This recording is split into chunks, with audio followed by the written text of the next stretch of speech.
Yo guys, what's up? Today is the day that you're finally going to understand how to create your invariant test. I'm that confident because after I did this study session, my understanding of invariant testing has grown 200% and I want to share it with you.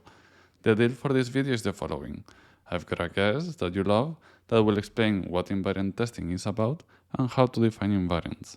And before diving into the code, I want to give you a short but necessary comparison between fuzzing and invariant testing.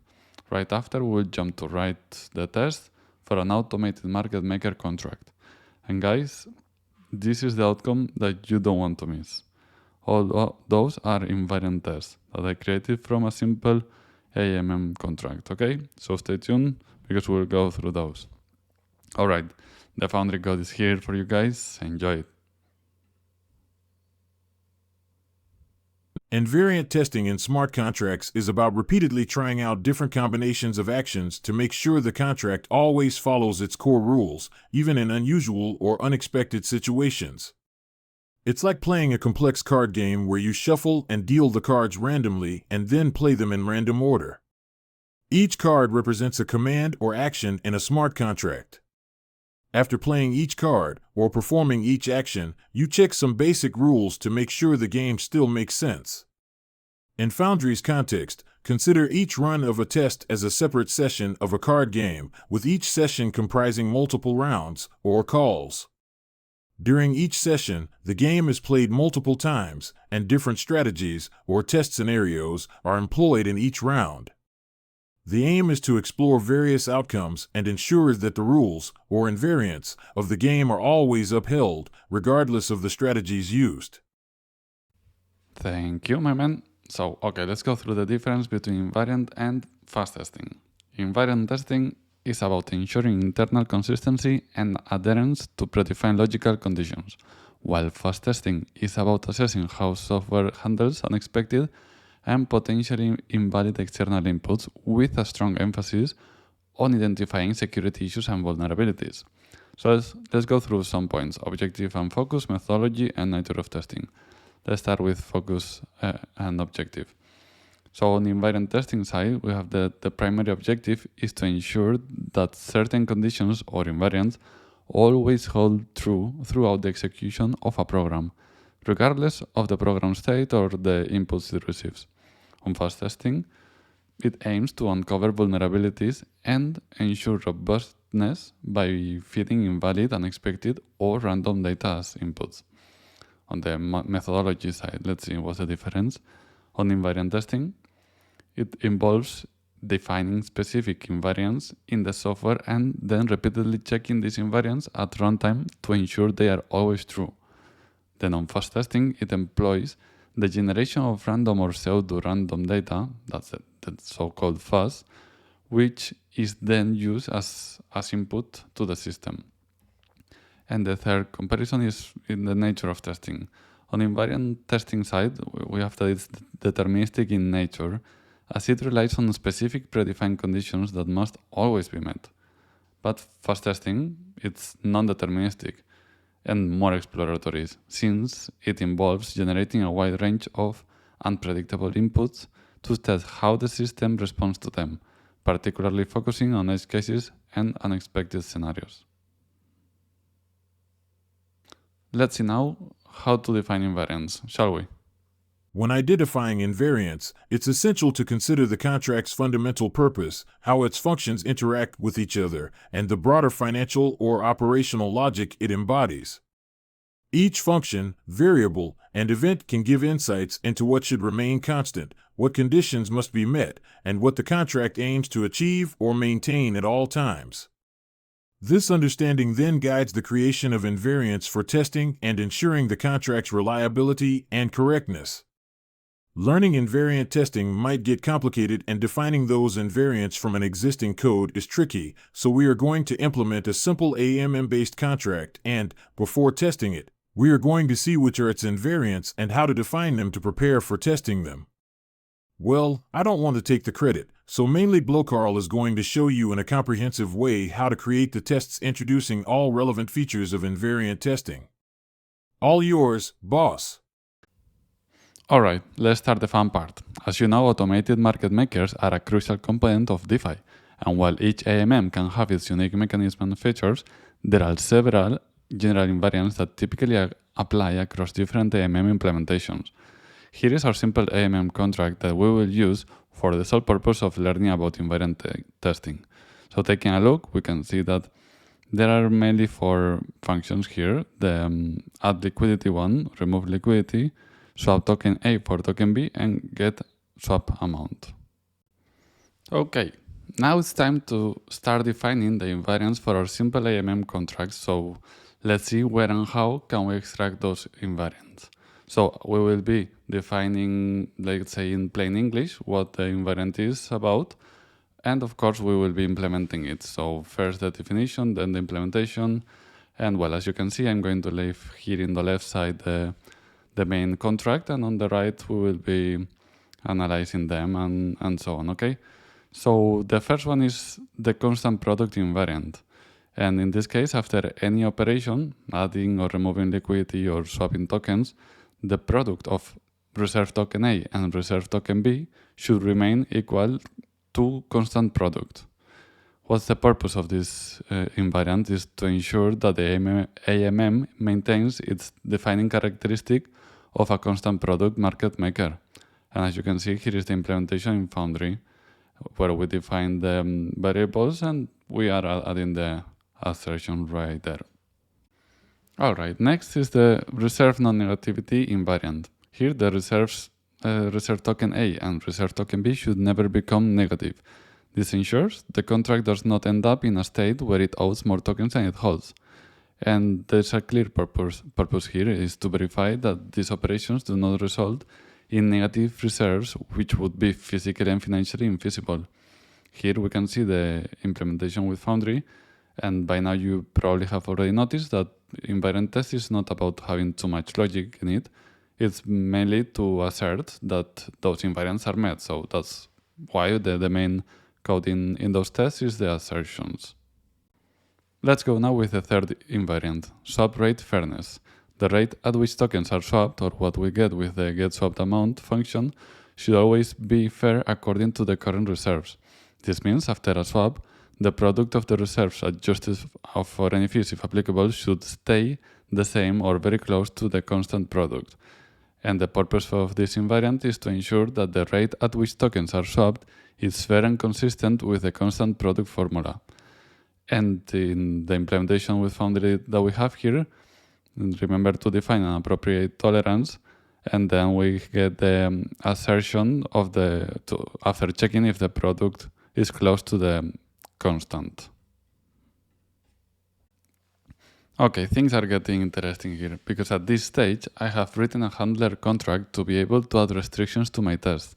Let's first of all go through what is a handler and why I need to use it. Let me tell you a definition of what a handler contract is. A handler contract acts as an intermediary layer between my test and the simple AMM contract. It's essentially another smart contract that wraps the function of the simple AMM. Good one, Carl. Now let's go through why we need to use a handler. For key points here, modularity, reusability, complex interactions, and boundaries. First point, modularity. A handler can encapsulate specific behaviors or sequences of interactions. This is particularly useful when you have complex interactions or need to maintain certain states between calls. Second one, reusability. You can reuse the same handler logic across different tests or even different test suites. This can be more efficient if you have a set of standard operations you perform in multiple tests. Third, complex interactions. If your testing involves complex sequences or setups, like preparing a certain state before calling a function, a handler can abstract away these complexities from the test itself. And fourth, boundaries. Often, in order to properly test your invariant and avoid false failures, you will have to specify some maximum and/or minimum integers to restrict the possibilities for the fuzzer. Cool, I hope it made some sense to you. I think it was a very nice explanation, so thank you. And yes, you have been seeing here on the right side, there is the simple AMM handler contract. And just to say a couple of things about it, first, as you can see, we need to define with the constructor some kind of setup. So we're defining the instance of the simple AMM contract and adding some liquidity. And later, as you might notice in the in the three functions, add liquidity, remove liquidity, and swap token A for token B, we're using the bound function, and that's mainly, well, as the name says, to bound to restrict also the values that can be used. And going back to our invariants, we go to the fourth one, liquidity addition and removal consistency. So adding liquidity and then removing the same amount should leave the reserves unchanged, ignoring any transaction fees or other external factors that might affect the reserves. So the purpose of this invariant is to confirm that adding and then removing the same amount of liquidity leaves the reserves unchanged, barring transaction fees or other factors. And here we can see the implementation with Foundry, where we're basically adding liquidity, removing liquidity, checking those values, and then asserting them, basically, so that to make sure that the invariant matches. And here we go with our fifth invariant. No token creation or destruction. The contract should not create or destroy tokens. The sum of the tokens in the reserves plus the tokens held by users should always equal the total supply of the tokens. Now, the purpose of this invariant is to ensure the contract does not inadvertently create or destroy tokens, which would violate the conservation of token supply. Now, let's look at the implementation with Foundry. Because, well, in this case, I added this calculate user held tokens function that it was kind of figurative because I didn't implement it. And then at the end, as usually, we are adding our assertions of the invariants. But stay around because there's another way of handling this function, and it's with ghost variables. And but we will be handling it in another invariant in a moment. Now, invariant number 6, positive liquidity. So the contract should not allow the addition of zero liquidity. Both token A amount and token B amount in add liquidity must be greater than 0. And here the purpose is to ensure that the liquidity addition is meaningful, or let's say non-zero, and aligns with the economic logic of the AMM. And here we can see the implementation, and we have our assert true assertion. Invariant number 7, swap amount validation. Here the amount returned by getSwapAmount function must be less than or equal to the current reserve token B when swapping token A for token B. And here the purpose is to confirm that the calculated swap amount is always within the available reserves. Otherwise, if you would require more tokens and it's not available, it would fail. So yeah, let's see about the implementation with Foundry. Here, for the just sake of the test, I added a hard-coded number in the variable for random amount token. But in this case, let's assume that we have a function or a way to just get the actual random number. And that way we are able to test that depending the amount that we send, that there is always the right amount to return. And otherwise, of course, it would fail. And let's go now with a very important invariant, and that's solvency. So after any swap, the contract must remain solvent, meaning the reserves must be sufficient to satisfy the constant product formula. And here we want to ensure that after any operation, the contract remains solvent and can fulfill its obligations according to the constant product rule. And again, here we have the implementation with Foundry, and we used another hard-coded random number there, but then it's used for asserting that the validations of the invariants are accomplished. Oh wait, what's that? Oh, watch out, we have found a vulnerability in our contract. Yes, that's correct, guys. There was nothing protecting our simple AMM contract of assuring solvency, and this invariant test has just pointed that out. So in order to mitigate this, we'll have to modify our simple AMM contract and add some logic to our remove liquidity and to the swap token A for token B functions, such as we see here, where we are adding the requires to make sure that the reserve token A and token B is always above 500. That way we'll avoid, well, we'll avoid having some issues with the solvency. 2 invariants to go, guys. Here is the number 9, event emission consistency. And here we ensure that every state changing function emits the correct event with accurate parameters reflecting the state change. And the purpose is to guarantee that the contract accurately reflects state changes through events, which is obviously crucial for transparency and tracking. There's no implementation in Foundry, as you see. In this case, from my point of view, this is an invariant that will need to be done manually, and yet is as important as the rest. And last, by no means least, is the user balance consistency invariant. So here the balance of a user's tokens should reflect the sum of their provided liquidity plus any tokens not deposited in the contract. This is more of an external invariant, but it's crucial for end-to-end testing.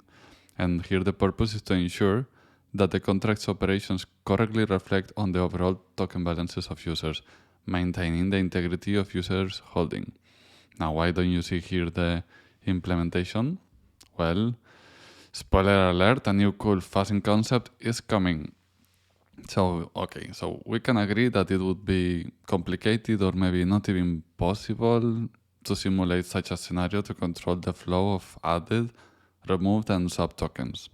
So at this stage, it's time to bring in and start using the so-called ghost variables. Let's see what they can do for us and how are we going to use it to test the user balance consistency invariant.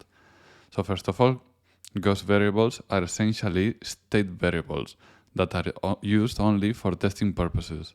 They're not part of the actual contract logic, but are added to the contract during testing to keep track of certain states or values that are otherwise not explicitly stored in the contract. So where do we add them? Definitely not in the production version of our smart contract, as I've mentioned. So the next best thing, what is it? Is the handler we created earlier, isn't it? So we can use these ghost variables in our simple AMM handler contract to track a state that is not otherwise exposed by the contract under test.